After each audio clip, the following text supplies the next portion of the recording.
ವಾಕ್ಯಾನುಸಾರವಾದ ಸೇವೆಗಳೂ ಇವೆ, ವಾಕ್ಯಕ್ಕೆ ವಿರುದ್ಧವಾಗಿ ಜರುಗುವ ಸೇವೆಗಳು ಕೂಡ ಇವೆ.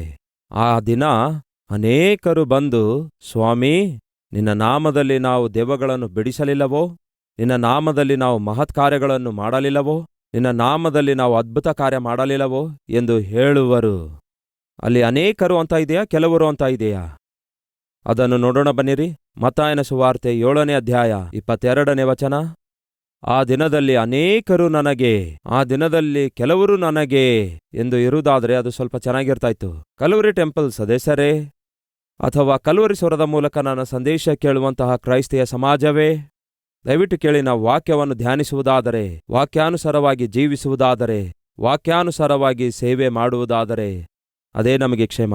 ಯಾರೊಬ್ಬರನ್ನು ವಿಮರ್ಶಿಸುವ ಪ್ರಯತ್ನ ಮಾಡ್ತಿಲ್ಲ, ಯಾರೊಬ್ಬರ ಮೇಲೆಯೂ ತಪ್ಪು ಮುದ್ರೆ ಹಾಕುವ ಆಲೋಚನೆ ನನಗಿಲ್ಲ. ನಾನು ಸಾರುವ ಈ ಸಂದೇಶವು ವಾಕ್ಯಾನುಸಾರವಾಗಿರುವುದಾದರೆ ದಯವಿಟ್ಟು ವಾಕ್ಯವನ್ನು ಪ್ರೀತಿಸಿ ವಾಕ್ಯಾನುಸಾರವಾಗಿ ಸೇವೆ ಮಾಡಬೇಕೆಂದು ಆಶಿಸುವಂಥವರು ಇರುವುದಾದರೆ ದಯವಿಟ್ಟು ವಾಕ್ಯಾನುಸಾರವಾಗಿ ಸೇವೆ ಮಾಡಿ. ಇಲ್ಲವಾದರೆ ಏನಾಗುತ್ತೆ? ಆ ದಿನದಲ್ಲಿ ಕೆಲವರು ಅಂತ ಇಲ್ಲ ಪ್ರಿಯರೇ, ಆ ದಿನದಲ್ಲಿ ಅನೇಕರು ಅಂತ ಇದೆ. ಅಂದರೆ ಅರ್ಥವೇನು? ಬಹಳ ಜನರು, ಎಷ್ಟೋ ಜನರು. ಅದಕ್ಕೆ ಹೇಳ್ತಿದ್ದೇನೆ, ಕಲ್ವರಿ ಸ್ವರ ವೀಕ್ಷಿಸುವ ವೀಕ್ಷಕರೇ, ಬಹಳ ಜನರು ವಾಕ್ಯಕ್ಕೆ ವಿರುದ್ಧವಾಗಿ ಸೇವೆ ಮಾಡುವಂಥವರು ಹೊರಟು ಬಂದಿದ್ದಾರೆ. ಬಹಳ ಜನರು ವಾಕ್ಯವನ್ನು ವಕ್ರೀಕರಿಸಿ ವಾಕ್ಯವನ್ನು ಬೋಧಿಸ್ತಿದ್ದಾರೆ, ವಾಕ್ಯಕ್ಕೆ ವಿರುದ್ಧವಾಗಿ ಸೇವೆ ಮಾಡ್ತಿದ್ದಾರೆ. ಕೆಲವರು ಅಂತ ಇಲ್ಲ ಬೈಬಲ್ನಲ್ಲಿ, ಅನೇಕರು ಅಂತ ಇದೆ. ಅಂದರೆ ಅರ್ಥ ಬಹಳ ಜನರಿದ್ದಾರೆ. ನಾವು ಸಾಧಾರಣವಾಗಿ ಒಬ್ಬ ಸೇವಕನಾಗಿ ಮಾಡುವಂತಹ ಸೇವೆಯನ್ನಾಗಲಿ ಯಾವುದರೊಂದಿಗೆ ನಾವು ಹೋಲಿಸುತ್ತೇವೆ ಗೊತ್ತಾ? ಆ ಸೇವೆಯಲ್ಲಿ ಜರುಗುವ ಅದ್ಭುತಗಳನ್ನು ನೋಡಿಯೋ, ಆಶ್ಚರ್ಯ ಕಾರ್ಯಗಳನ್ನು ನೋಡಿಯೋ, ಮಹತ್ಕಾರ್ಯಗಳನ್ನು ನೋಡಿಯೋ, ಅಬ್ಬೋ, ಅವರು ಎಂತಹ ದೊಡ್ಡ ಸೇವಕರು, ಅದು ಎಷ್ಟೋ ದೊಡ್ಡ ಸೇವೆಯಾಗಿದೆ ಎಂಬುದಾಗಿ ನಾವು ಸಾಧಾರಣವಾಗಿ ಆ ಸೇವೆಯನ್ನು ಹೋಲಿಸುವ ಪ್ರಯತ್ನ ಮಾಡ್ತೇವೆ. ಆ ಸೇವೆಯ ಕುರಿತು ಒಂದು ಅಭಿಪ್ರಾಯಕ್ಕೆ ಬರ್ತೇವೆ. ಮತ್ತೊಮ್ಮೆ ಹೇಳ್ತೇನೆ ಕೇಳಿ. ಕಲ್ವರಿ ಟೆಂಪಲ್ಗೆ ಬರುವ ಜನರನ್ನು ನೋಡಿಯೋ, ಕಲ್ವರಿ ಟೆಂಪಲ್ನ ಒಂದು ಸುತ್ತಳತೆಯನ್ನು ನೋಡಿಯೋ, ಅದಕ್ಕಾಗಿಯೇ ಕಲ್ವರಿ ಟೆಂಪಲ್ ದೇವರ ಚಿತ್ತಾನುಸಾರವಾದ ಸೇವೆ ಎಂದು ಭಾವಿಸಬೇಡಿ. ಸತೀಶ್ ಕುಮಾರಾದ ನಾನು ಹಾಕುವ ಸೂಟನ್ನು ನೋಡಿಯೋ, ಧರಿಸುವ ಬೂಟನ್ನು ನೋಡಿಯೋ, ಸತೀಶ್ ಕುಮಾರಾದ ನನ್ನ ಸೇವೆಯನ್ನು ದಯವಿಟ್ಟು ನೀವು ಒಂಥರ ಮಾರ್ಕ್ಸ್ ಹಾಕುವ ಪ್ರಯತ್ನ ಮಾಡಬೇಡಿ.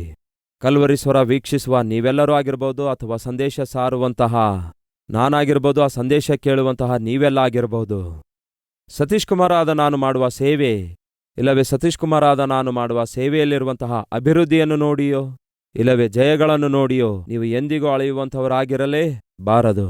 ದಯವಿಟ್ಟು ಕೇಳ್ರಿ. ಮೋಶೆಗೆ ದೇವರು ಬಂಡೆಯೊಂದಿಗೆ ಮಾತಾಡಂದ್ರೆ ಏನ್ ಮಾಡಿದ? ಆ ಬಂಡೆಗೆ ಹೊಡೆದ. ಆಗ ಅದ್ಭುತ ಜರುಗಿತೋ ಇಲ್ಲವೋ? ನಿಜವಾಗ್ಲೂ ಅಲ್ಲಿ ಅದ್ಭುತ ಜರುಗಿತು. ಆದರೆ ವಾಸ್ತವದಲ್ಲಿ ಜರುಗಿದೇನು? ಮೋಶೆ ತಪ್ಪು ಮಾಡಿದ, ದೇವರ ಚಿತ್ತಕ್ಕೆ ವ್ಯತಿರೇಕವಾಗಿ ಕಾರ್ಯ ಮಾಡಿದ. ಆದಾಗ್ಯೂ ಅಲ್ಲಿ ಅದ್ಭುತ ಜರುಗಿತು.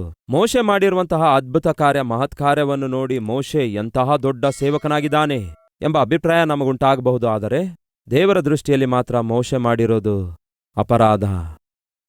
ಒಂದು ತಪ್ಪನ್ನು ಮಾಡಿದ, ಮಾಡಕೂಡದನ್ನು ಮಾಡಿದ. ಆದಾಗ್ಯೂ ಕೂಡ ಬಂಡೆಯೊಳಗಿಂದ ನೀರು ಬಂದವು. ಒಂದು ವೇಳೆ ಅದೇ ಕೆಲಸ ಸತೀಶ್ ಕುಮಾರಾದ ನಾನು ಮಾಡಿದ್ದೆ ಆದರೆ ಅವರು ಬಂಡೆಗೆ ಹೊಡೆದಿದ್ದಾರೆ, ನೀರು ಬಂದಿವೆ. ಅನೇಕ ಸಾವಿರಾರು ಜನರು ಬ್ಯಾಂಗ್ಳೂರು ಪಟ್ಟಣದಲ್ಲಿ ಕುಡಿಯಲು ನೀರಿಲ್ಲದಿರುವಾಗ, ನೀರಿಲ್ಲ ಅನ್ನುವಾಗ ಸತೀಶ್ ಕುಮಾರ್ ಅವರು ಬಂದು ಒಂದು ಕೋಲನ್ನು ಹಿಡ್ಕೊಂಡು ಬಂಡೆಗೆ ಹೊಡೆದ್ರೆ ಆ ಬಂಡೆಯೊಳಗಿಂದ ನೀರು ಚಿಮ್ಮುತ್ತಾ ಬ್ಯಾಂಗ್ಳೂರು ಪಟ್ಟಣದಲ್ಲಿರುವ ಸಮಸ್ತ ಜನರಿಗೆ ನೀರು ದೊರಕುವುದಾದರೆ ಹೆಸರು ನನಗೆ ಬರುತ್ತೆ. ಪ್ರತಿ ನ್ಯೂಸ್ ಪೇಪರ್ನಲ್ಲಿ ಮಹಾದ್ಭುತ ಮಹಾದ್ಭುತ ಮಹಾದ್ಭುತ, ಸತೀಶ್ ಕುಮಾರ್ ಅವರು ಸಾಮಾನ್ಯರಲ್ಲ, ಬಂಡೆಗೆ ಹೊಡೆದ್ರೆ ನೀರೇ ಬಂದವು ಎಂದು ಪ್ರತಿಯೊಂದು ಕಡೆಯಲ್ಲಿಯೂ ಡೊಂಗರ ಸಾರ್ತಾರೆ. ಆದರೆ ಮೇಲಿನಿಂದ ದೇವರು ನೋಡಿ ಎಂತಹ ಕೆಲಸ ಮಾಡಿದಯ್ಯ ಸತೀಶ್ ಕುಮಾರ್, ನಿನಗೆ ಯಾರು ಹೇಳಿದ್ದಾರೆ ಆ ಬಂಡೆಗೆ ಹೊಡೆ ಎಂದು? ನಾನು ನಿನಗೆ ಹೇಳಿದ್ದೇನು, ನೀನು ಮಾಡಿದ್ದೇನು? ಅದ್ಭುತ ಜರುಗಿತು. ಆದರೆ ಆ ಅದ್ಭುತ ಹಿಂದೆ ಇರುವ ವ್ಯಕ್ತಿಯಾಗಿರುವ ಮೋಶೆ ಮಾತ್ರ ದೇವರ ಚಿತ್ತಕ್ಕೆ ವ್ಯತಿರೇಕವಾಗಿಯೇ ವ್ಯವಹರಿಸಿದ. ಇಲ್ಲಿ ನಿಮಗೊಂದು ಪ್ರಶ್ನೆ ಬರ್ಬೋದು, ಹಾಗಾದರೆ ಮೋಶೆ ದೇವರ ಚಿತ್ತಕ್ಕೆ ವ್ಯತಿರೇಕವಾಗಿ ವ್ಯವಹರಿಸಿದಾಗ್ಯೂ ಕೂಡ ದೇವರು ಎದಕ್ಕಾಗಿ ಅದ್ಭುತವನ್ನು ಜರುಗಿಸಿದರು? ದಯವಿಟ್ಟು ಕೇಳಿ ಪ್ರಿಯರೇ. ಆ ದಿನ ನಿಜವಾಗ್ಲೂ ಜನರಿಗೆ ನೀರು ಬೇಕಾಗಿದ್ವು. ಜನರಿಗೆ ಆ ದಿನ ನೀರಿನ ಅವಶ್ಯಕತೆ ಇತ್ತು.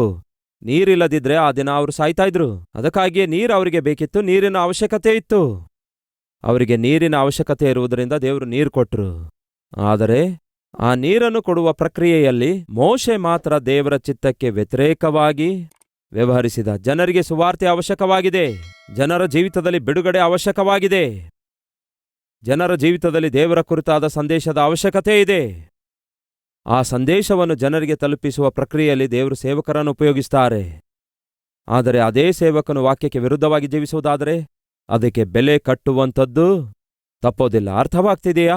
ಮೋಶೆ ಆ ದಿನ ಬಂಡೆಗೆ ಹೊಡೆದಾಗ ಆಶ್ಚರ್ಯ ಕಾರ್ಯ ಜರುಗಿತು, ಅದ್ಭುತ ಕಾರ್ಯ ಜರುಗಿತು. ಅದಕ್ಕಾಗಿಯೇ ಅಬ್ಬೋ ಮೋಶೆ ಸಾಮಾನ್ಯ ವ್ಯಕ್ತಿ ಅಲ್ಲ, ಮಹಾದೊಡ್ಡ ಪ್ರವಾದಿ ಎಂಬುದಾಗಿ ನಾವು ಚಪ್ಪಾಳೆ ಹೊಡೆಯಬಹುದು, ಇಲ್ಲವೇ ದೊಡ್ಡದಾಗಿ ಸಾಕ್ಷಿ ಕೊಡಬಹುದು. ಆದರೆ ವಾಸ್ತವದಲ್ಲಿ ಮೋಶೆ ಮಾಡಿದ್ದು ಮಾತ್ರ ದೇವರ ಚಿತ್ತಕ್ಕೆ ವಿರುದ್ಧವಾಗಿದೆ.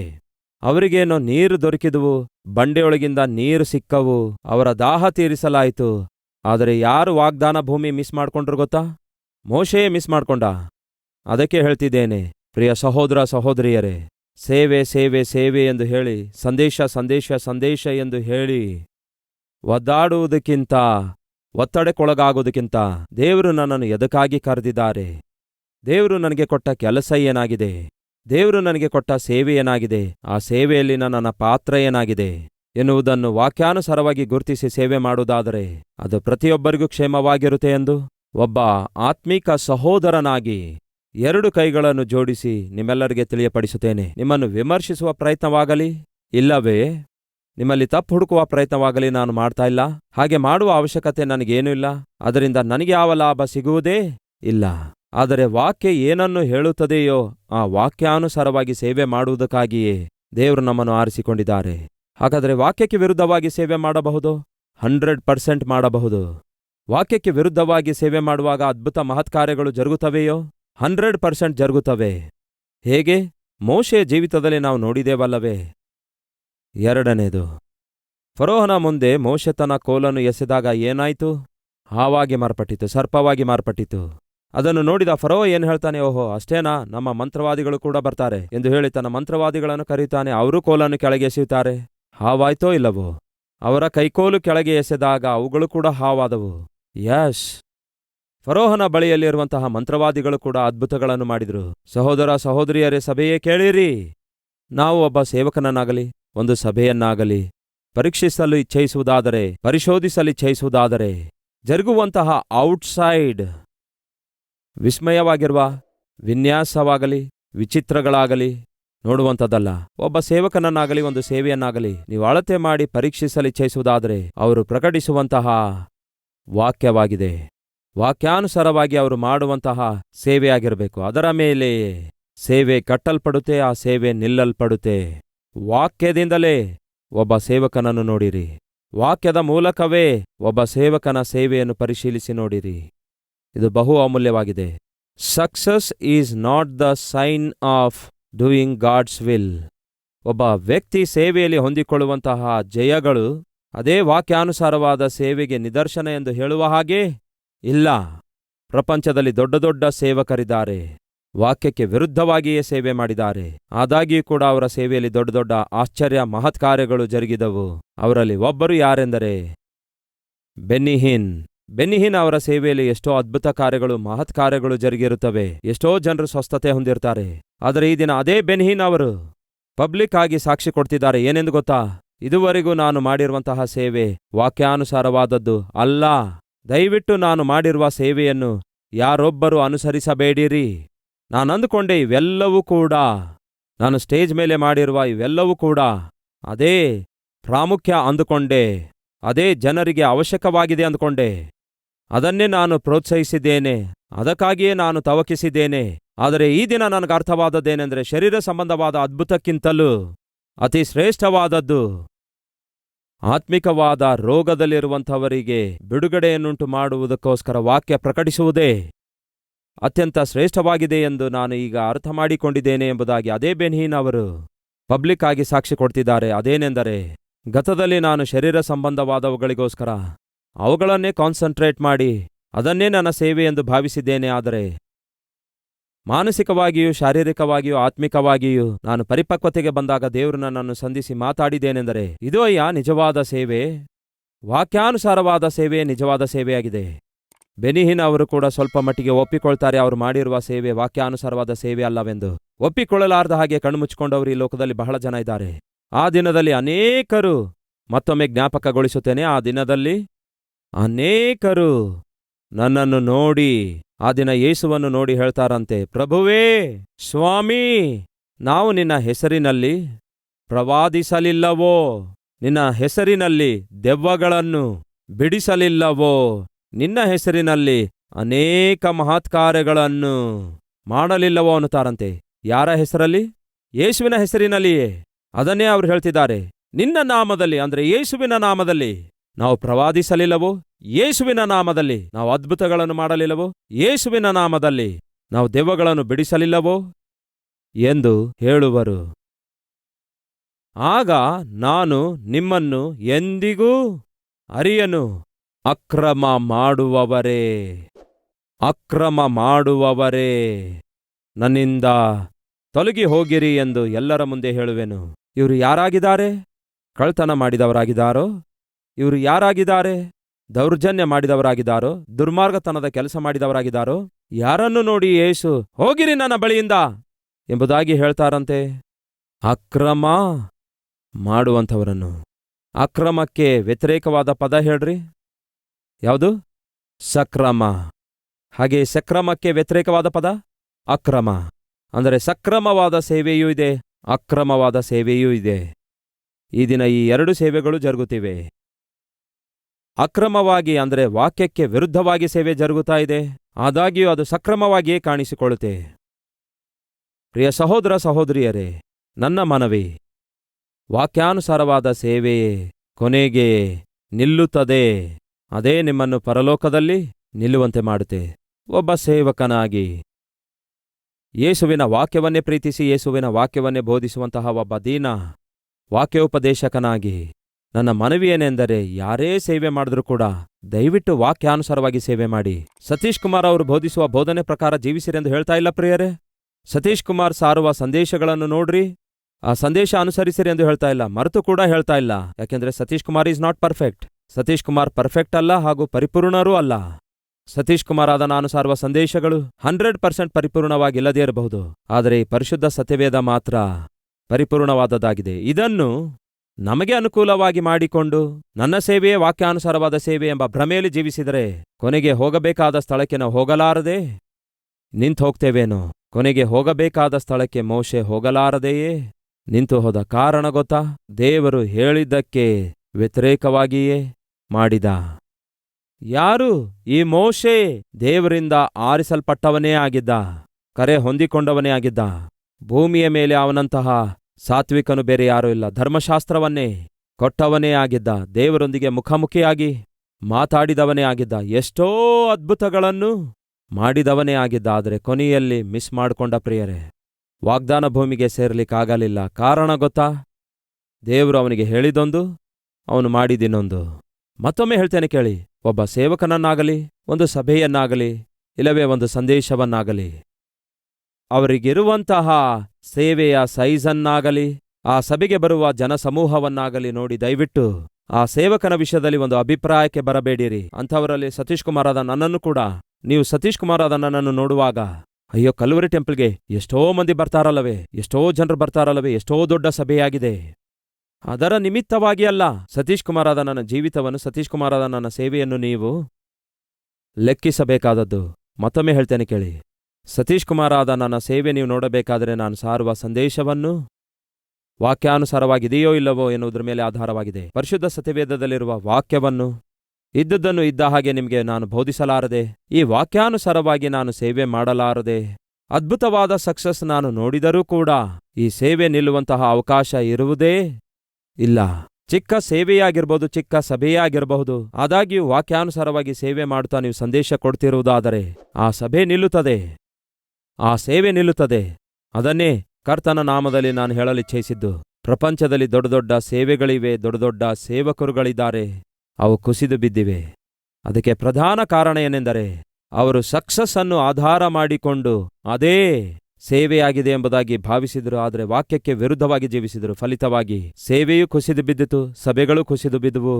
ಅಷ್ಟು ಮಾತ್ರವಲ್ಲ, ಅವರು ಸೇರಬೇಕಾದಂತಹ ಗಮ್ಯಕ್ಕೆ ಸೇರ್ಲಿಕ್ಕಾಗಲಿಲ್ಲ.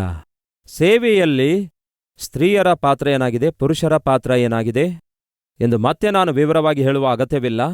ನಾನು ಹೇಳುವುದು ವಾಸ್ತವವೋ ಅಲ್ಲವೋ ಎಂದು ದಯವಿಟ್ಟು ನೀವು ಬೈಬಲನ್ನು ಓದಿ ಅರ್ಥ ಮಾಡಿಕೊಳ್ಳಿರಿ.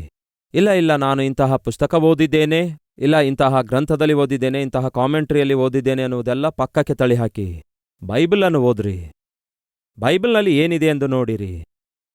ಆ ಸೇವಕರು ಉಪಯೋಗ ಆಗಲಿಲ್ಲವೋ, ಈ ಸೇವಕರು ಉಪಯೋಗ ಆಗಲಿಲ್ಲವೋ, ಆ ಸೇವಕಳು ಉಪಯೋಗ ಆಗಲಿಲ್ಲವೋ, ಈ ಸೇವಕಳು ಉಪಯೋಗ ಆಗಲಿಲ್ಲವೋ. ದೇವರು ನಮಗೆ ಕೆಲಸ ಕೊಟ್ಟಿಲ್ಲ. ಅವರನ್ನು ನೋಡಿ ಇವರನ್ನು ನೋಡಿ ಸೇವೆ ಮಾಡೆಂದು ದೇವರು ಹೇಳಿಲ್ಲ. ದೇವರು ಹೇಳಿದ್ದು ವಾಕ್ಯವನ್ನು ನೋಡಿ ಸೇವೆ ಮಾಡಂದಿದ್ದಾರೆ.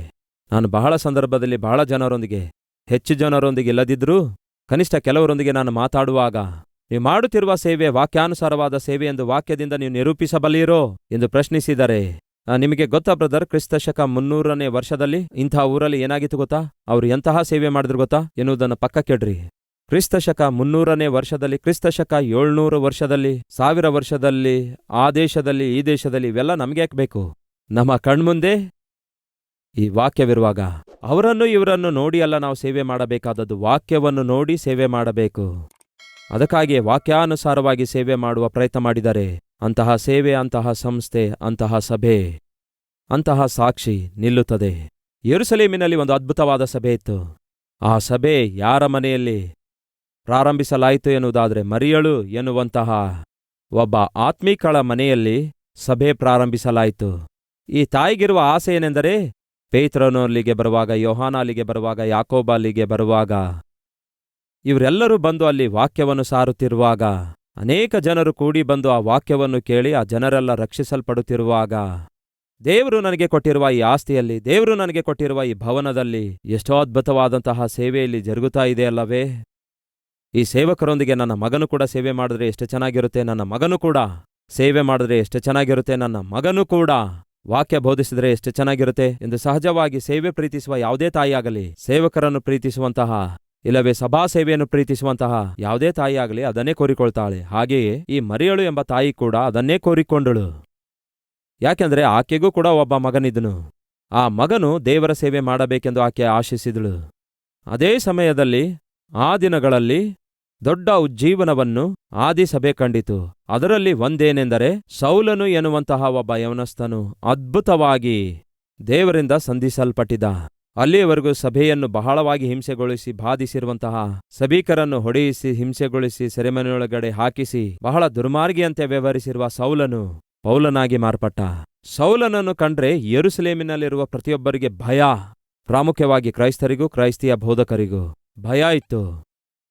ಅಂತಹ ಸಮಯದಲ್ಲಿ ಸೌಲನು ಪೌಲನಾಗಿ ಮಾರ್ಪಟ್ಟಾಗ ವಾಸ್ತವದಲ್ಲಿ ಯೆರೂಸಲೇಮಿನಲ್ಲಿರುವಂತಹ ಸಭೆಯು, ಸಭಾ ಹಿರಿಯರಾಗಿರುವಂತಹ ಪೇತ್ರನು, ಯೋಹಾನ, ಯಾಕೋಬ ಇವರ್ಯಾರೂ ಕೂಡ ಸೌಲನನ್ನು ಅಂಗೀಕರಿಸಲಿಲ್ಲ, ಭಯಪಟ್ರು.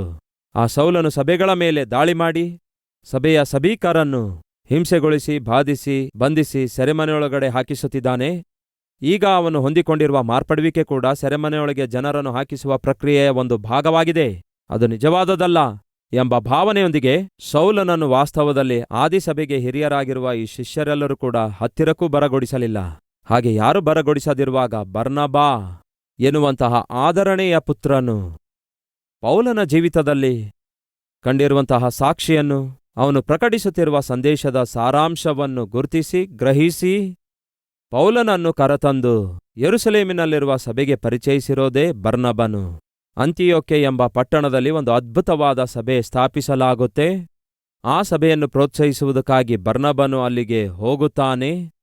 ಆ ಅಂತಿಯೋಕ್ಯ ಪಟ್ಟಣದ ಹತ್ತಿರದಲ್ಲಿಯೇ ತಾರ್ಸು ಎಂಬ ಪಟ್ಟಣವಿದೆ. ಅಲ್ಲಿಯೇ ಪೌಲನು ತಾರ್ಸದವನಾದ್ದರಿಂದ ಅಲ್ಲಿ ಪೌಲನಿರುತ್ತಾ ಇರುವುದರಿಂದ ಬರ್ನಬನು ಹೋಗಿ ಪೌಲನನ್ನು ಕರೆತಂದು, ನನ್ನೊಂದಿಗೆ ನೀನು ಸೇವೆಯಲ್ಲಿ ಪಾಲ್ಗೊಳ್ಳು, ಇಲ್ಲಿ ಅದ್ಭುತವಾದ ಸೇವೆ ಜರುಗುತ್ತಾ ಇದೆ ಎಂದು ಹೇಳಿ ಬರ್ನಬನು ಪೌಲನನ್ನು ತನ್ನೊಂದಿಗೆ ಸೇವೆಯಲ್ಲಿ ಉಪಯೋಗ ಆಗುವುದಕ್ಕಾಗಿ ಆರಿಸಿಕೊಳ್ತಾನೆ. ಒಟ್ಟಿಗೆ ಸೇರಿ ಸೇವೆ ಮಾಡಬೇಕೆಂಬ ನಿರ್ಣಯ ತೆಗೆದುಕೊಳ್ತಾನೆ. ಕೊಲೊಸ್ಸೆದವರಿಗೆ ಬರೆದ ಪತ್ರಿಕೆ 4ನೇ ಅಧ್ಯಾಯ 10ನೇ ವಚನದಲ್ಲಿ ನಾವು ನೋಡ್ತೇವೆ, ನನ್ನ ಜೊತೆ ಸೆರೆಯವನಾದ ಅರಿಸ್ತಾರ್ಕನು, ಬರ್ನಬನಿಗೆ ಸಂಬಂಧಿಯಾಗಿರುವಂತಹ ಮಾರ್ಕನು ನಿಮಗೆ ವಂದನೆಗಳನ್ನು ಹೇಳುತ್ತಾರೆ.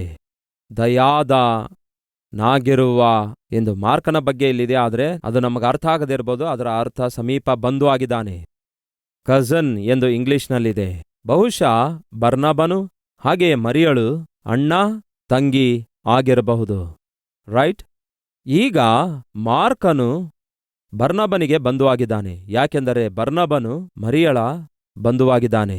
ನಿಮಗೆ ಅರ್ಥವಾಯ್ತಾ? ಸೊ ಬರ್ನಬನು ಯಾರು? ಆದರಣೆಯ ಪುತ್ರನಾಗಿದ್ದ. ಬರ್ನಬನು ಏನ್ ಮಾಡಿದ? ಯೆರೂಸಲೇಮಿನಲ್ಲಿ ಎಲ್ಲಾ ವಿಶ್ವಾಸಿಗಳು ತಮ್ಮ ತಮ್ಮ ಆಸ್ತಿಯನ್ನು ತಂದು ಕೊಡ್ತಿರುವಾಗ ಬರ್ನಬನು ಕೂಡ ತನಗಿರುವ ಹೊಲವನ್ನೆಲ್ಲ ದೇವರ ಸೇವೆಗೋಸ್ಕರ ಕೊಟ್ಟುಬಿಡ್ತಾನೆ. ತನ್ನ ಆಸ್ತಿಯನ್ನೆಲ್ಲ ದೇವರ ಸೇವೆಗೆ ಕೊಟ್ಟುಬಿಟ್ಟು ಅಪೋಸ್ತಲರ ಪಾದಗಳ ಬಳಿಯಲ್ಲಿಟ್ಟಿರುವ ಒಬ್ಬ ಅದ್ಭುತನಾದ ಧನವಂತನು.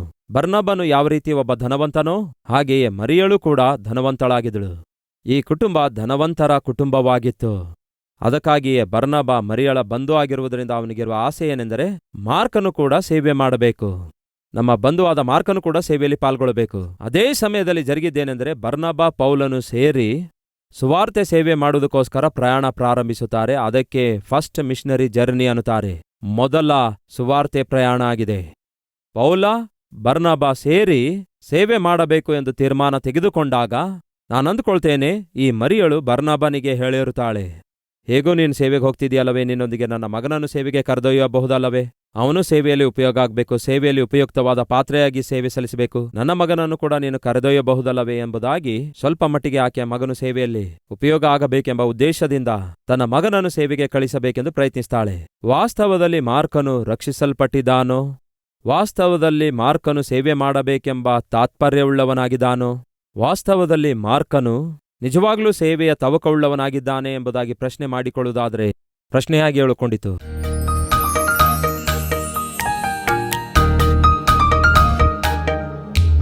ಮಹಾಪರಿಶುದ್ಧನಾದ ಪ್ರೀತಿಯುಳ್ಳ ತಂದೆಯೇ, ವಾಕ್ಯಾನುಸಾರವಾದ ಸೇವೆ ಇದೆ, ವಾಕ್ಯಕ್ಕೆ ವಿರುದ್ಧವಾದ ಸೇವೆಯೂ ಕೂಡ ಇದೆ. ವಾಕ್ಯಕ್ಕೆ ವಿರುದ್ಧವಾದ ಸೇವೆ ಜರುಗುತ್ತಿರುವಾಗ ಕೆಲವೊಂದು ಸಂದರ್ಭಗಳಲ್ಲಿ ಆ ಸೇವೆಯಲ್ಲಿ ಮಹತ್ಕಾರ್ಯಗಳು ಜರುಗುತ್ತವೆ, ಅದ್ಭುತಗಳು ಜರುಗುತ್ತವೆ. ಆದರೆ ಅಂಥ ಸೇವೆಯನ್ನೆಲ್ಲ ನೀನು ಕೋರಿಕೊಳ್ತಿರೋದು. ವಾಕ್ಯಾನುಸಾರವಾದ ಸೇವೆ ಕೋರಿಕೊಳ್ತಿದ್ದೀರಿ, ಸಕ್ರಮವಾದ ಸೇವೆ ಕೋರಿಕೊಳ್ತಾ ಇದ್ದೀರಿ. ದೇವರೇ ಎರಡು ಕೈಯನ್ನು ಜೋಡಿಸಿ ಬೇಡಿಕೊಳ್ತೇನೆ, ನಮ್ಮ ಈ ಕಲ್ವರಿ ಸೇವೆ ವಾಕ್ಯಾನುಸಾರವಾದ ಸೇವೆಯಾಗಿರಬೇಕು, ಬಂಡೆಯ ಮೇಲೆ ಕಟ್ಟಲ್ಪಟ್ಟ ಸೇವೆಯಾಗಿರಬೇಕು. ದಿನ ಸೇವಕನಾದ ನನ್ನನ್ನು ಸಂಪೂರ್ಣವಾಗಿ ನಿಮ್ಮ ಚಿತ್ತದ ಅಡಿಯಲ್ಲಿ ತೆಗೆದುಕೊಳ್ಳಿರಿ. ನಾನು ಮಾಡುವ ಸೇವೆಯಾಗಿರ್ಬೋದು, ಸಾರುವ ಸಂದೇಶ ಆಗಿರ್ಬೋದು, ಎಲ್ಲಿಯೂ ಕೂಡ ದೇವರೇ ಯಾವುದೊಂದು ಕೂಡ ವಾಕ್ಯಕ್ಕೆ ವಿರುದ್ಧವಾಗಿ ಇರಬಾರದು. ಸಂಪೂರ್ಣವಾಗಿ ಈ ಸೇವೆ ದೇವರೇ ಬಂಡೆಯ ಮೇಲೆ ಕಟ್ಟಲ್ಪಡಬೇಕು, ವಾಕ್ಯದ ಮೇಲೆ ಕಟ್ಟಲ್ಪಡಬೇಕು. ನಿಮ್ಮ ಚಿತ್ತ ಮಾಡುವವನಾದರೂ ಎಂದೆಂದಿಗೂ ಇರುವನು ಎಂದು ಹೇಳಿರುವುದರಿಂದ ನಿಮ್ಮ ಚಿತ್ತಾನುಸಾರವಾದ ಸೇವೆ ಮಾಡುವ ಮಹಾಕೃಪೆ ದೀನ ಸೇವಕನಾದ ನನಗೂ ನನ್ನೊಂದಿಗೆ ಸೇವೆ ಸಲ್ಲಿಸುವ ಎಲ್ಲರಿಗೂ ದಯಪಾಲಿಸಿರಿ. ಈ ವಾಕ್ಯವನ್ನು ದೇವರೇ ವಿನಯದಿಂದ ಕೇಳಿ ವಿಶ್ವಾಸವಿಟ್ಟು ವಿಧೇಯತೆಯನ್ನು ತೋರಿಸಿ ತಮ್ಮ ಜೀವಿತವನ್ನು, ತಮ್ಮ ಸೇವೆಯ ಜೀವಿತವನ್ನು ಸರಿಪಡಿಸಿಕೊಂಡು ವಾಕ್ಯಾನುಸಾರವಾಗಿ ಸೇವೆ ಮಾಡಿ ಅಭಿವೃದ್ಧಿಯಾಗುವ ಪ್ರತಿ ಸೇವಕರಿಗೂ ಅನುಗ್ರಹಿಸಿ ನಿಮ್ಮ ನಾಮ ಮಹಿಮೆ ಪಡಿಸಿಕೊಳ್ಳಿರೆಂದು, ನಿಮ್ಮ ಚಿತ್ತಾನುಸಾರವಾಗಿ ನಾವೆಲ್ಲರೂ ಜೀವಿಸುವ ಕೃಪೆ ದಯಪಾಲಿಸಿರೆಂದು ಯೇಸುವಿನ ನಾಮದಲ್ಲಿ ಬೇಡಿ ಹೊಂದಿದ್ದೇವೆ ತಂದೆಯೇ, ಆಮೆನ್.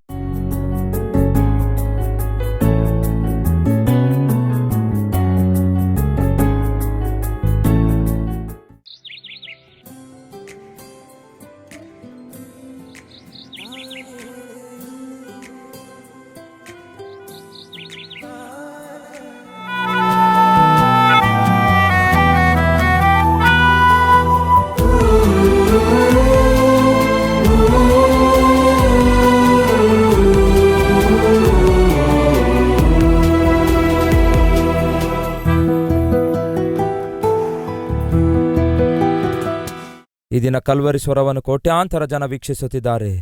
ಕೇವಲ ತೆಲುಗು ಭಾಷೆಯಲ್ಲಿ ಮಾತ್ರವಲ್ಲ, ತಮಿಳು ಭಾಷೆಯಲ್ಲಿ ತಮಿಳುನಾಡಿನಲ್ಲಿ, ಕನ್ನಡ ಭಾಷೆಯಲ್ಲಿ ಕರ್ನಾಟಕದಲ್ಲಿ, ಮಲಯಾಳಂ ಭಾಷೆಯಲ್ಲಿ ಕೇರಳದಲ್ಲಿ, ಒರಿಯಾ ಭಾಷೆಯಲ್ಲಿ ಒರಿಸ್ಸಾದಲ್ಲಿ, ಮರಾಠಿ ಭಾಷೆಯಲ್ಲಿ ಮಹಾರಾಷ್ಟ್ರದಲ್ಲಿ, ಬೆಂಗಾಲಿ ಭಾಷೆಯಲ್ಲಿ ಪಶ್ಚಿಮ ಬಂಗಾಳದಲ್ಲಿ, ಪಂಜಾಬ್ ಭಾಷೆಯಲ್ಲಿ ಪಂಜಾಬ್ನಲ್ಲಿ, ಭೋಜ್ಪುರಿ ಭಾಷೆಯಲ್ಲಿ ಬಿಹಾರ್ನಲ್ಲಿ, ಹಿಂದಿ ಭಾಷೆಯಲ್ಲಿ ನಾರ್ತ್ ಇಂಡಿಯಾದಲ್ಲಿ, ಉರ್ದು ಭಾಷೆಯಲ್ಲಿ ಜಮ್ಮು ಕಾಶ್ಮೀರ್, ಪಾಕಿಸ್ತಾನ್, ಅಫ್ಘಾನಿಸ್ತಾನ್, ಗಲ್ಫ್ ಕಂಟ್ರೀಸ್ಗಳಲ್ಲಿ, ನೇಪಾಳ್ ಭಾಷೆಯಲ್ಲಿ, ಆಸಾಂ ಭಾಷೆಯಲ್ಲಿ, ತೆಲುಗುವಿನಲ್ಲಿ, ಹೀಗೆ ಭಾರತ ದೇಶದಲ್ಲಿರುವಂತಹ ಪ್ರಧಾನ ಭಾಷೆಗಳಲ್ಲಿ ಯೇಸುಕ್ರಿಸ್ತನ ಕುರಿತಾದ ಪ್ರೀತಿ ಸುವಾರ್ತೆಯನ್ನು ಪ್ರತಿ ಭಾಷೆಯಲ್ಲಿ ಸಾರುತ್ತಿರುವಂತಹ ಮೊಟ್ಟ ಮೊದಲ ಸಭೆ ಈ ಭಾರತ ದೇಶ ಚರಿತ್ರೆಯಲ್ಲಿಯೇ ನಮ್ಮ ಕಲ್ವರಿ ಟೆಂಪಲ್ ಆಗಿದೆ. ಯಾಕೆ ಇಷ್ಟೊಂದು ಸುವಾರ್ತೆ ಪ್ರಕಟಿಸುತ್ತಾ ಇದ್ದೇವೆ? ಯಾಕೆ ಇಷ್ಟೊಂದು ಭಾಷೆಗಳಲ್ಲಿ ಸುವಾರ್ತೆ ತಲುಪಿಸಬೇಕೆಂದು ತವಕಿಸುತ್ತಿದ್ದೇವೆ? ದಯವಿಟ್ಟು ಕೇಳಿ. ರೋಮಪುರದವರಿಗೆ ಬರೆದ ಪತ್ರಿಕೆ 10ನೇ ಅಧ್ಯಾಯ 13ನೇ ವಚನ ಹೇಳುವುದೇನೆಂದರೆ, ಕರ್ತನ ನಾಮವನ್ನು ಹೇಳಿಕೊಳ್ಳುವವರೆಲ್ಲರಿಗೇ ರಕ್ಷಣೆಯಾಗುವುದು. ಯಾರು ರಕ್ಷಿಸಲ್ಪಡುತ್ತಾರಂತೆ? ಕರ್ತನ ನಾಮದಲ್ಲಿ ಪ್ರಾರ್ಥನೆ ಮಾಡುವಂಥವರು ರಕ್ಷಿಸಲ್ಪಡುತ್ತಾರೆ. ಯಾರಾದರೂ ರಕ್ಷಿಸಲ್ಪಡಬೇಕು, ತಾವು ಮಾಡಿದ ಪಾಪದಿಂದ ಬಿಡುಗಡೆ ಹೊಂದಬೇಕಾದರೆ ಯೇಸುವಿಗೆ ಪ್ರಾರ್ಥಿಸಬೇಕು. ಯೇಸುವಿಗೆ ಪ್ರಾರ್ಥಿಸಬೇಕಾದರೆ ಯೇಸುವಿನಲ್ಲಿ ನಂಬಿಕೆ ಇಡಬೇಕು. ಯೇಸುವಿನಲ್ಲಿ ನಂಬಿಕೆ ಇಡಬೇಕಾದ್ರೆ ಯೇಸುವಿನ ಕುರಿತಾಗಿ ಕೇಳಬೇಕು. ಯೇಸುವಿನ ಕುರಿತು ಕೇಳಬೇಕಾದ್ರೆ ಯಾರಾದ್ರೂ ಕೇಳುವಂತೆ ಮಾಡಬೇಕು. ಯಾರಾದ್ರೂ ಒಬ್ಬರು ಕೇಳುವಂತೆ ಮಾಡಬೇಕಾದ್ರೆ ಹಾಗೆ ಕೇಳುವಂತೆ ಮಾಡುವವರಿಗೆ ಯಾರಾದ್ರೂ ಒಬ್ರು ಕಳುಹಿಸಬೇಕು. ಕಲ್ವರಿ ಸ್ವರಕ್ಕೆ ಸಹಾಯ ಮಾಡುವಂತಹ ನೀವೆಲ್ಲ ಏನ್ ಮಾಡ್ತಿದ್ದೀರಿ ಗೊತ್ತಾ? ಈ ದೀನ ಸೇವಕನು ಸಾರುವಂತಹ ಸುವಾರ್ತೆಯ ಹಿಂದೆ ಇದ್ದುಕೊಂಡು ಪ್ರಕಟಿಸುವಂತೆ ಮಾಡುತ್ತಿದ್ದೀರಿ.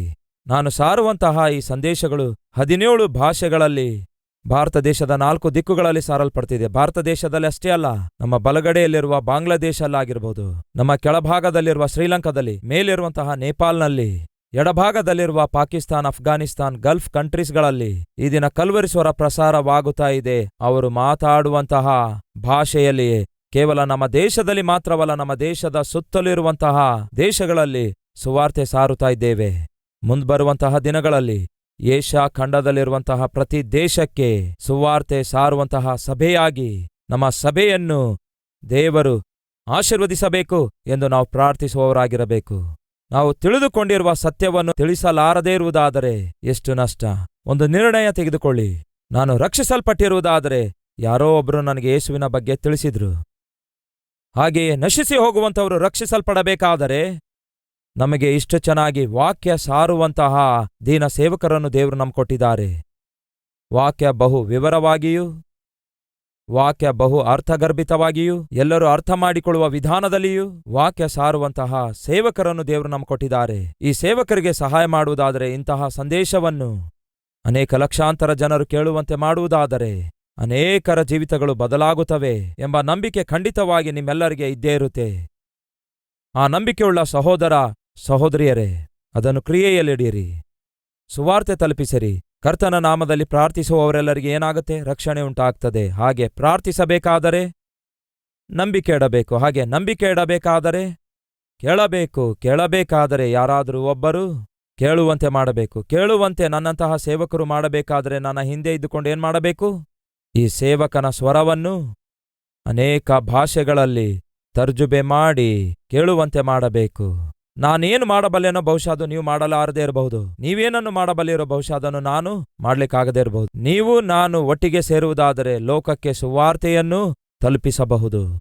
ಹಾಗಾಗಿ ಒಂದು ತೀರ್ಮಾನ ತೆಗೆದುಕೊಳ್ಳಿ. ದೇವರು ನಿಮಗೆ ಕೊಟ್ಟ ಸಾಮರ್ಥ್ಯದ ಮೇರೆಗೆ ತಿಂಗಳಿಗೆ 1 ಸಾರಿ ಆಗಲಿ, ಇಲ್ಲವೇ 2 ತಿಂಗಳಿಗೆ 1 ಸಾರಿ ಆಗಲಿ, ಇಲ್ಲವೇ 3 ತಿಂಗಳಿಗೆ 1 ಸಾರಿ ಆಗಲಿ, ಇಲ್ಲವೇ ದೇವರು ನಿಮ್ಮ ಜೀವಿತದಲ್ಲಿ ಶುಭ ಕಾರ್ಯಗಳನ್ನು ಮಾಡುವಾಗ, ಆಶೀರ್ವಾದಗಳನ್ನು ಅನುಗ್ರಹಿಸಿದಾಗ ಕೃತಜ್ಞತೆಯುಳ್ಳವರಾಗಿ ಸುವಾರ್ತೆಗೆ ದಾನ ಮಾಡಿರಿ. ಪ್ರತಿ ಶನಿವಾರ ನಮ್ಮ ಕಲ್ವರಿ ಟೆಂಪಲ್ನಲ್ಲಿ ಸ್ಪಾನ್ಸರ್ಸ್ ಮೀಟ್ ಇರುತ್ತೆ. ಆ ಸ್ಪಾನ್ಸರ್ಸ್ ಮೀಟ್ನಲ್ಲಿ ಪಾಲ್ಗೊಳ್ಳಿರಿ, ಬನ್ನಿರಿ. ಎಲ್ಲರೂ ಸೇರಿ ಕ್ರಿಸ್ತನ ಸುವಾರ್ತೆಯನ್ನು, ಕ್ರಿಸ್ತನ ಪ್ರೀತಿಯಿಂದ ಕೂಡಿದ ಸುವಾರ್ತೆಯನ್ನು ಲೋಕಕ್ಕೆ ಸಾರಿ ಹೇಳುವ ಪ್ರಯತ್ನ ಮಾಡೋಣ. ಇದು ನಮ್ಮ ಜವಾಬ್ದಾರಿಕೆಯಾಗಿದೆ ಎಂದು ಮರೆಯಬೇಡಿ.